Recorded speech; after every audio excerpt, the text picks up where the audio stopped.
যাবার আগে কিছু বলে গেলে না, নীরবে শুধু রইলে চেয়ে।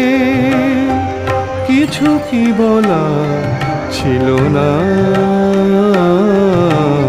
যাবার আগে, কিছু বলে গেলে না, নীরবে শুধু রইলে চেয়ে।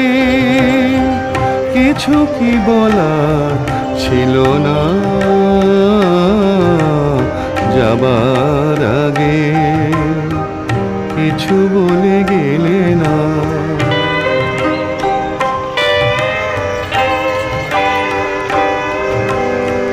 তখনও বসন্ত শেষ চৈত্রের বেলা, তখন